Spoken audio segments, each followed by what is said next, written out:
If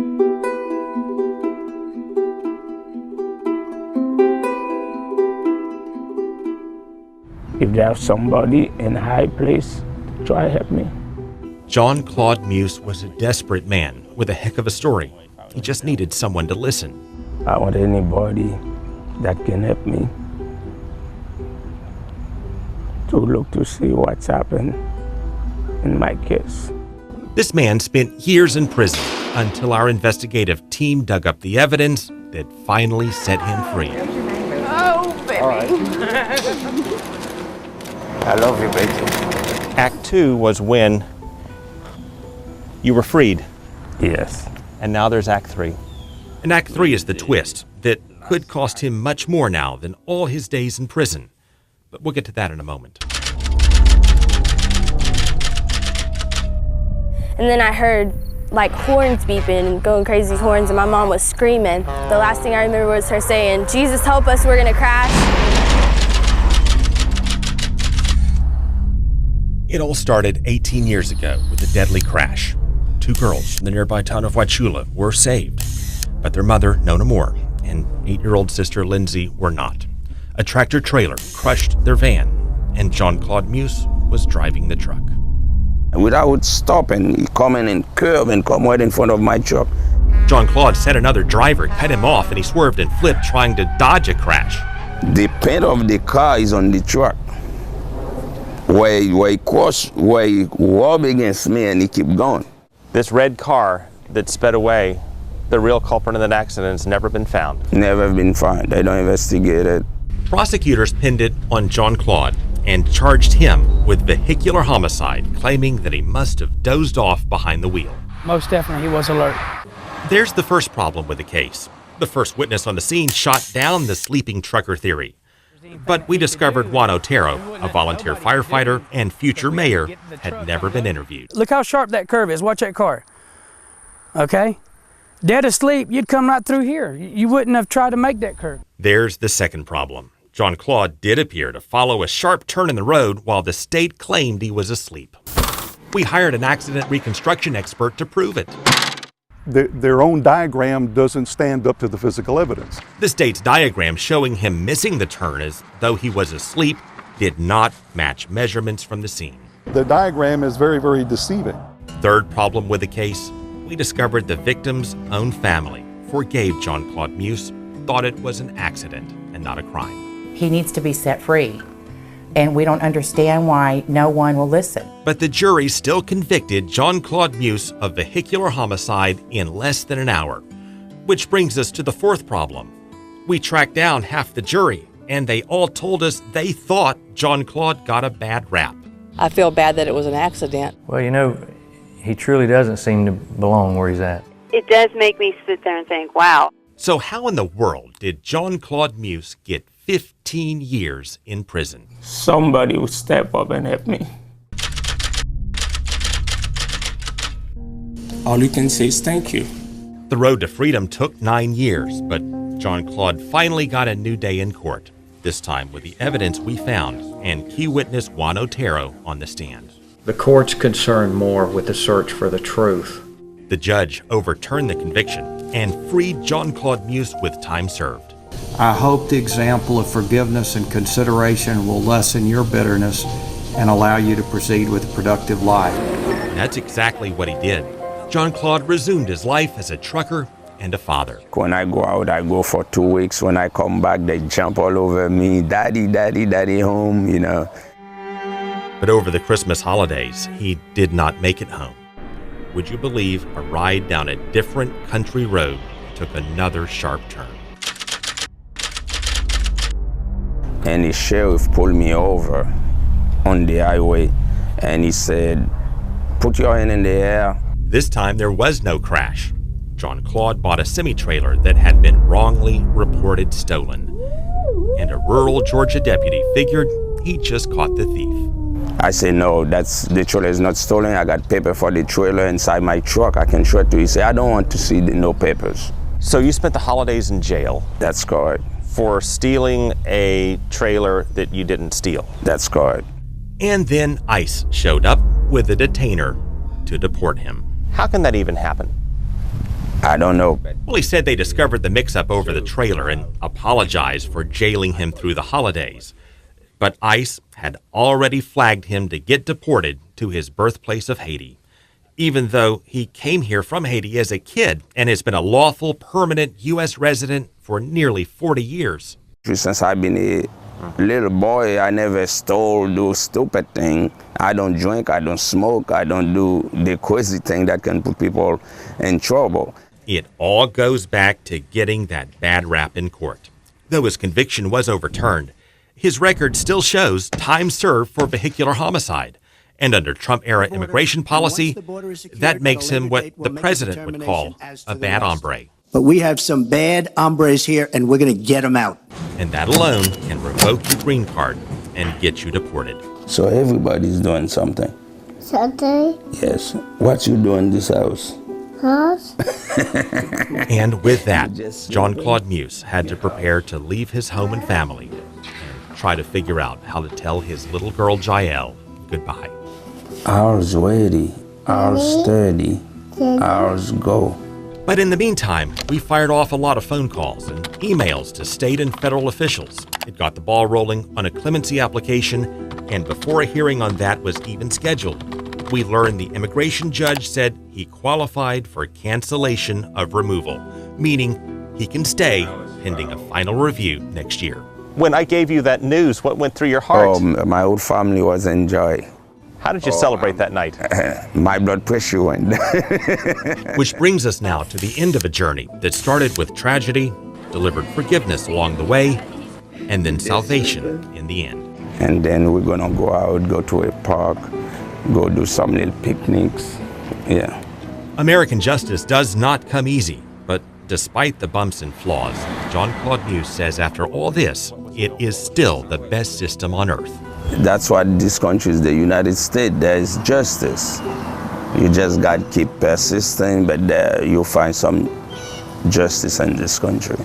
And that's the moral he wants us to take from all of his trials as we finally close the tale of Jean Claude Meus. So at the end of the book, say hi.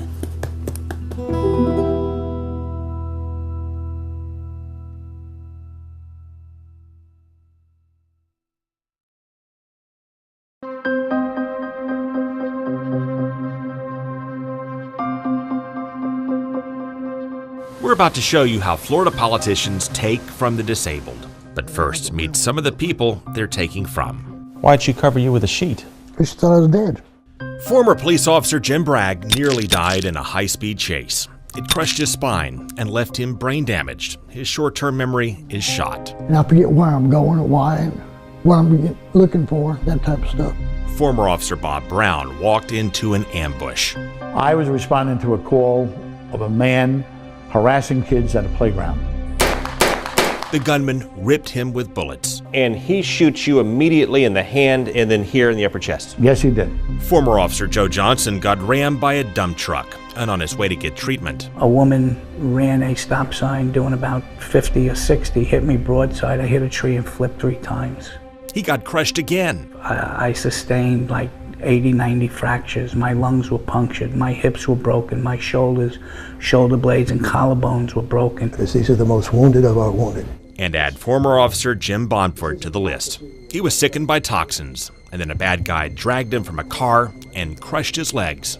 When I opened up the car door, I grabbed him by the shirt, put the car in the gear, and the car started moving forward. Now his legs are in braces, and his arms can't stop shaking. If it's at rest, it's doing it.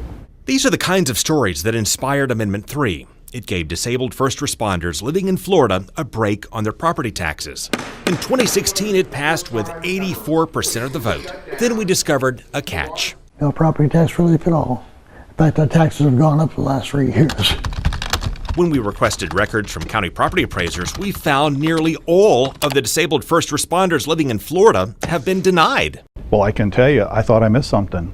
And Pasco appraiser Gary Joyner confirmed disabled first responders have a problem. We had a list of 52 homeowners that had applied for it. So 52 apply. Yes, sir. How many get it? 6. That's just Pasco County. We found a couple of hundred others also injured in the line of duty. They are permanently and totally disabled according to the federal government.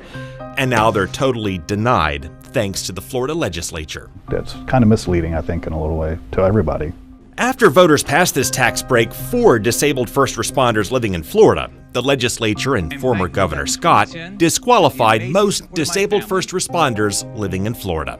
Why would you turn around and deny me a benefit that the people of the state of Florida overwhelmingly approved?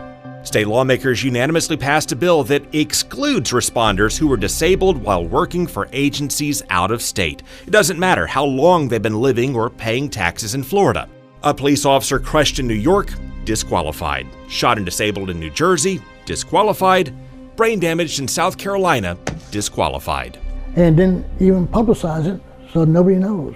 And when we called the lawmakers, even they didn't know what they had passed. So I was very disappointed when you told me today that anybody from New York or anywhere else cannot get the tax break. In the flood of bills that came up for rapid-fire votes, lawmakers thought this one implemented the amendment as written on the ballot for disabled first responders living in Florida. It wasn't clear, I think. So you did not know this was excluding these first responders when you voted for it? I don't believe that that's something that was discussed. Well, Republican Senator David Simmons responded by filing a bill to lift the restrictions in the Senate. But as the filing deadline approached, House lawmakers like John Cortez had already maxed out on what they can file. My 6 bills are gone. And I would have known, if I would have known that the Senate needed a sponsor, I would have dropped one of the bills and gladly took that one. Because that's a no-brainer. And that's our problem. We have a bad communication problem. We don't reach out to each other.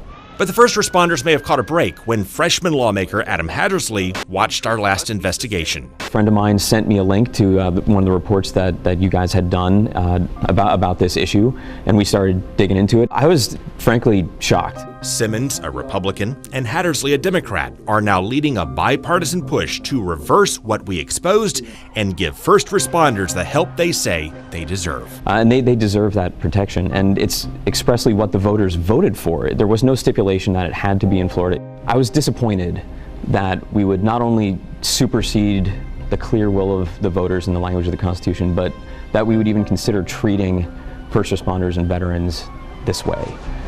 We owe them more than that. Once we are made aware of it, we have to move forward to try to fix it and do what's best for the citizens of Florida.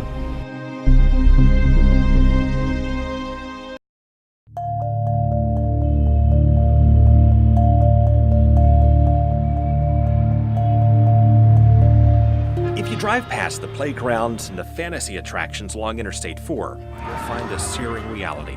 Now, it doesn't look like a resort to me, not for kids, that is. Of deserted stores, boarded up rooms, and crime. When somebody runs up and takes somebody's cars, I've seen it right here. D'Angelo Murray was telling us all about it when we were interrupted. Yeah, like that. Yeah, that would have been some good footage, bro. Good footage. By what may have been someone driving past us with a wad of cash and a gun. Walking Florida, riding down the street, got money in their hand, probably high drugs. Down the street, I could have got shot. You could have got shot. You could have got shot. This is the side of Florida politicians do not want you to see because they're taking the money intended to clean it up to enrich theme parks and resorts. I walked around at nighttime, not a problem. I feel safe with the kids. According to our government, these streets, lined with putt-putt courses, hotels, game rooms, and ice cream parlors, are the ones that need help. Good, looks nice, cleanly, safe. While these abandoned storefronts north of downtown Tampa, these streets north of the Orlando attractions do not. The government decides what and who needs help based on maps and zones politicians drew decades ago. And as communities change, for better, worse, they never updated the maps. Most of them business closed up because of the crime. That's how suffering neighborhoods now get left behind, while one of the largest high crime zones in the state runs through the heart of Orlando's tourist district. How would you describe it to the folks back home? Family friendly. What else would you say? You take your kids here. And that's how Florida steers millions in tax credits to fight crime, poverty, and blight into luxury department stores, luxury car dealerships, and the universal hotels and resorts. After we dug into this program last year, the House Speaker told us this is abusing taxpayers and the people it's supposed to help. It's a program that is not working. And then the state approved another $2.6 million for the Universal Hotels and Attractions for hiring in what the state calls its high crime zone. Do you think the city and state are mixing in some of the plot lines of the rides? I wouldn't think so. As a state senator, Geraldine Thompson tried to change this in the legislature for years. She says big money pushed back. The businesses that are impacted have very effective lobbyists, have deep pockets, and so they go into a mode of maintaining the status quo. Now, if you think steering tax credits for high crime and poverty into theme parks is a problem, and the state won't deal with it, you may think the city of Orlando could solve it. I don't see anything that precludes the city from revisiting the boundaries and redrawing the boundaries. But we found Orlando's mayor, Buddy Dyer, certified the high crime zone, as is, just last year. He sent records to the state, noting 72 murders in 2016 to back it up. He didn't mention the Pulse Massacre, an anomaly, accounted for most of those murders. It's more than enough to score Orlando's tourist district as the top-tier crime zone in the state, which the law defines as also exhibiting extreme levels of poverty, unemployment, and physical deterioration. No, it doesn't sound right, but people take advantage of circumstances and incidents to justify the means to the end that they want to achieve. We first asked Mayor Dyer for an interview on this back in May. His PR rep turned down our repeated requests. When we told her we'd note he declined an interview, she replied the media is able to attend his events for interviews, which brings us to this. Well, probably better to do an interview once I've had some information rather than popping out of the bush and trying to do it that way. Okay, well, we've sent you some information, we just haven't. Okay. Before he walked away, we did ask what he'd say to tourists who may worry about the crime, poverty, and blight he certified around the resorts. I wouldn't say that there's poverty and blight. That's not a given question, so. And we asked him to square that with the documents he signed and submitted to the state. The city's map shows 20 square miles of unacceptable levels of poverty and deterioration, blight, and high crime. Okay, I'm not familiar with that.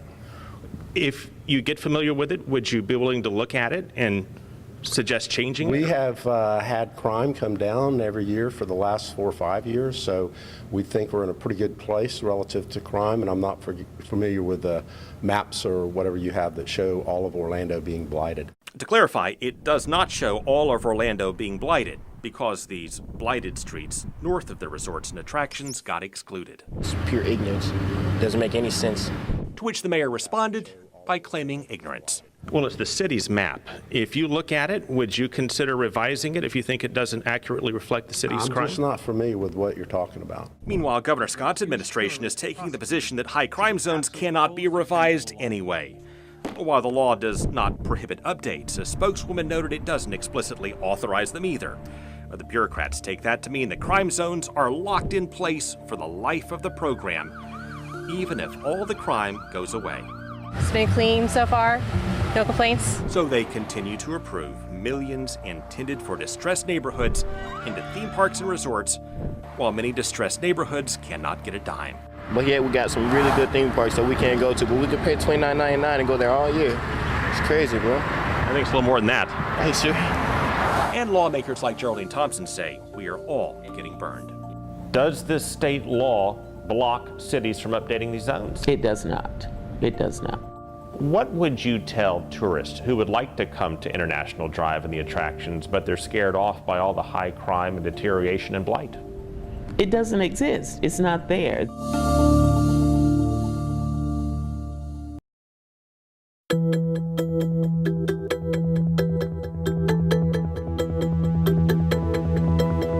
If they look up my charge, it says trafficking heroin. When did you traffic heroin? Never. William Forrester is serving a sentence he did not deserve, according to state leaders, watchdogs, and even the judge who sentenced him. I just squatted down in the corner and cried. This 62-year-old man from Bradenton cries a lot. 16 years ago, doctors discovered he had cancer, and they cut out his lung. Then, after that surgery, you were in a world of hurt. I was in so much pain. That was just the start.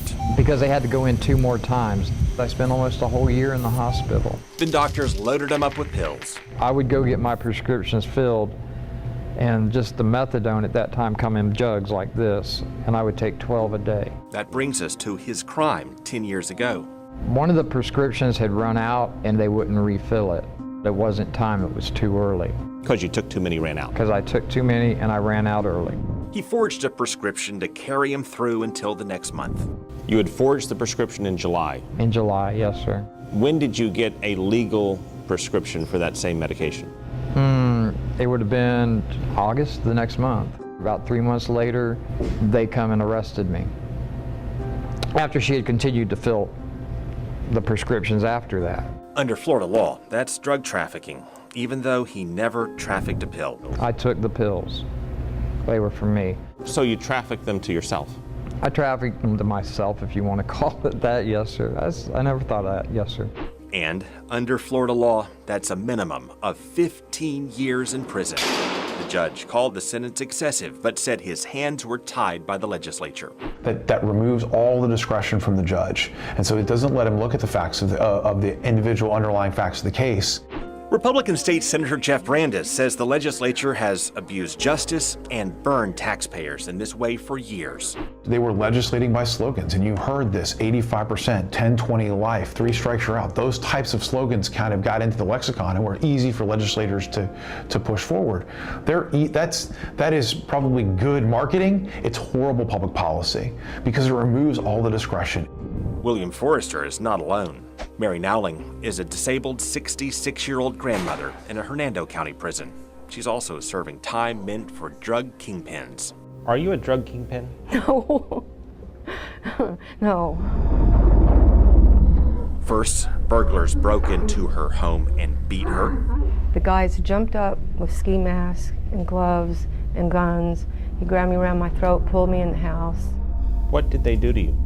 They took a 9mm and smashed me in the face like that. That fueled her anxiety and depression. And I lost my home, and I lost my mind. You were homeless? Mm-hmm. Then a young man invited her to stay in his home. We didn't have like a boyfriend-girlfriend relationship. What do you think he was interested in offering you a place to stay? My pain pills. He asked her to sell her pain pills to a friend who turned out to be an informant. All rise, come to order. She also got 15 years. She said her judge shuddered as he gave out the sentence. Took it right out of his hands. He went... Like many snared for drug trafficking, she's a relatively low-level offender who is mentally ill, disabled, and poor. They're taking mothers away from their children. They might be poor mothers. That's still better than no mother. The legislators that make these laws, they don't realize what they're doing. Senator Brandes agrees, and he's leading a bipartisan push for reform. So for me, it's allowing judges to have the ability to go below the mandatory minimums when the case deserves it, when justice demands it. Conservative and progressive activists, Republicans and Democrats in the legislature want reform. All rise, and yet this year, the bill to give judges more discretion failed. Largely they failed because there are still groups out there that want to maintain all the discretion with the prosecutors. Meanwhile, William Forrester's judge noted we're paying more than $58 a day to keep him in prison. So they spent $200,000 to keep me in here for 10 years. That's not counting his prescriptions and trips to the hospital. And then the second time I went, I was coughing up blood. A cancer survivor with a missing lung has a tendency to catch pneumonia. I've seen people that have robbed banks, child molesting. I mean, some horrible crimes that get under 15 years. Meanwhile, we're paying another $58 a day to keep Mary Nowling in prison, plus her medicine, and hundreds, if not thousands of others who fit the same profile. A state report found most of Florida's oxy and hydrocodone trafficking convictions were for the equivalent of 1 or 2 prescriptions. So you don't have a cartel? No. I'm not exactly sure what a cartel is. She just wants to meet her grandkids who live too far away to visit. I just want to hold all of them at once.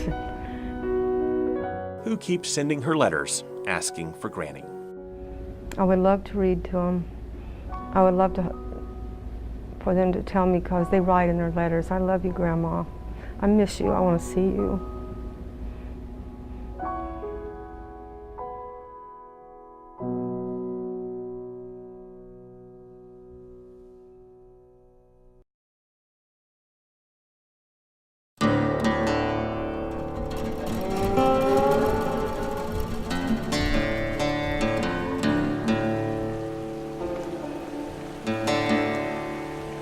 Well, what goes through my heart is that we're dying. The rust and the rot and the sprawling weeds and the missing roofs in this once proud boomtown are a warning. This whole thing was open. Well, it still is. Yes. Hastings, Florida, or what's left of it, is a canary in the coal mine for small-town America. Well, this one's for rent. Yes. How long has this been for rent? Long as I can remember. John Barnes remembers what Main Street used to be. Tourists pack the downtown shops while the town's farmers work the fields. It was a typical Americana of the 50s and 60s. They loaded their rail cars in grocery stores with giant cabbage and heaping sacks of potatoes. It turned Hastings into the potato capital of the South, among other things. We had gambling operations here, all kind of gambling operations, and moonshine. Lots of moonshine sold here. His neighbors may not have wanted him to tell that part, or the part about the truck stop that wasn't really a truck stop. And the waitresses had on evening gowns and these real dangly earrings, and, big bouffant hairdos back in the day, rouge on their chin, and smelling of lots of perfume. And I'm 10 years old, so I'm thinking, this is the prettiest waitresses I've ever seen in a truck stop. We'll stop him there, but we'll come back to him later for his thoughts on how this town withered. Because we've been on life support for the longest. We'll start with the potatoes. Most of the money poured into keeping the crops going with cheap labor. Most of the people never had much. I didn't know that I was poor until I graduated college and started work as a social worker and saw the poverty level and realized that I was in it. Then came the North American Free Trade Agreement. NAFTA will tear down trade barriers between our three nations. NAFTA flooded our supermarkets with cheap tomatoes from Mexico, so huge tomato farms in other parts of the state switched to potatoes and squeezed out the family farmers in Hastings. In the early 1970s, you had hundreds of farmers here, and now we have tens of farmers here. Meanwhile, folks say the town was already collapsing from within. The railroad was the divider of our town. On a fault line of race. All of us lived on one side of the track. All of the white people lived on the other side. As the civil rights movement took off, the politicians of yesteryear gerrymandered the town limits along the track so the African-American neighborhoods couldn't vote. We pay double the water bill than they do. So you're telling me that the people who get to cast votes get better amenities? Oh, yes. And cheaper. And guess what happened next? Dips? Yeah. Potholes? Hastings Mayor Tom Ward says that goes back to long before he took office. When that line was drawn many years ago, that it segregated part of Hastings. Here's an idea. Why not just, redraw the line? Oh, I'm sure through government we could redraw the line if we felt necessary. But the voters never felt it necessary. And John Barnes said the town withered when the feds desegregated the schools. It was a white flight issue. The white people left Hastings. Because they didn't want to They didn't want to go to school with black kids. And they later decided to close the school. Kind of a big thing that home buyers look for, too. It is, absolutely. It devalues the property if you don't have it. And the kids who remained paid for it. I rode almost 2.5 hours one way to go to school. 2.5 hours one way? Yes, sir. On a bus to get to school? Yes, sir. 2.5 hours back? Yes, sir. 5 hours a day on a school bus? Yes, sir.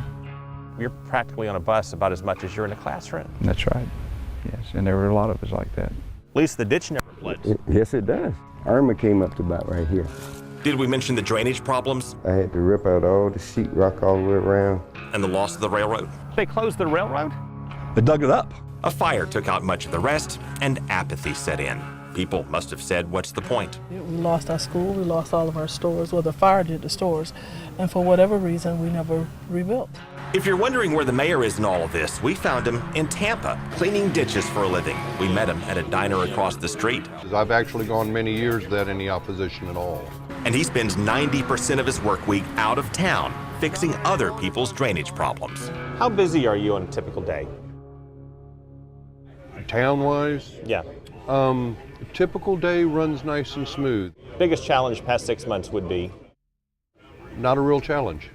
Which brings us to the vote to dissolve the town's government and start over. Yes, and that's not a bad thing. And maybe a good lesson for a divided nation. Well, I think the dissolving will play a major role in the revival. Though it's on life support, it still can have life breathed back in it. To find ways to come together and never give up. The squeaky wheel gets the water, the oil. Oil, Yeah. not water. No, You well, get the water. I get the water, apparently. They get the oil. Yes, sir.